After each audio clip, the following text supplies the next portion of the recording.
Committee on the Interior, Energy, and the Environment will come to order. Without objection, the presiding member is authorized to declare a recess at any time. I now recognize myself for 5 minutes for an opening statement. Today, our subcommittee will examine the federal permitting process under the National Environmental Policy Act, known as NEPA, and the Clean Water Act.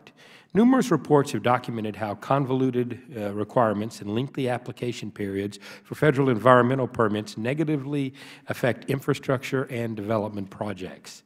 Today's hearing will explore the problems and inefficiencies within those permitting processes in order to highlight opportunities for reform. NEPA was passed with good intentions nearly 50 years ago, but over time has evolved to become one of the most burdensome regulations facing any development project.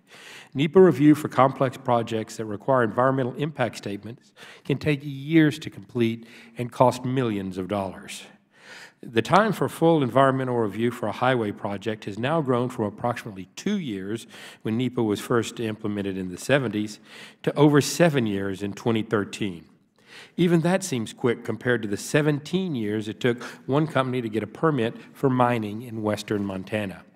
State and local governments are forced to navigate the bureaucracy of a myriad of federal agencies in order to get a project approved under NEPA. In addition to all the red tape, applicants face the constant threat of litigation brought by environment groups and other opponents to development. Even the most minor oversight in the review process can prompt a lawsuit from activists, adding further delay on top of an already lengthy process.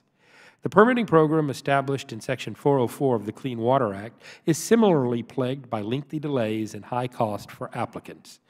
One of the witnesses we will hear from today has been waiting nearly 30 years for a permit, and the project remains in limbo.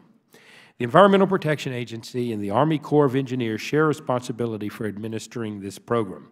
And over the years, they have used their regulatory authority to expand the jurisdiction of the program and their own authority. The requirements for Section 404 permits are vague, and reports indicate that enforcement varies from district to district.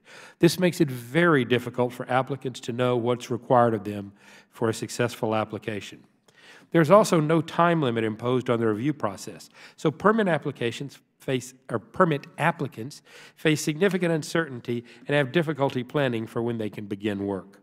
Not only is navigating the permit process difficult, there is also no guarantee that a project will be allowed to proceed. In 2013, the Supreme Court held that the EPA has the authority to retroactively veto Section 404 permits issued by the Corps.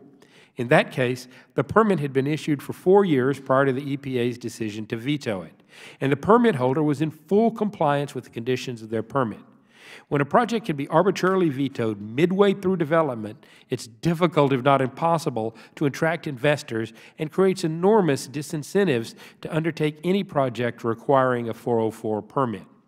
Some of our panelists have had particularly egregious experiences trying to get a permit, and I look forward to hearing their perspectives on the issue.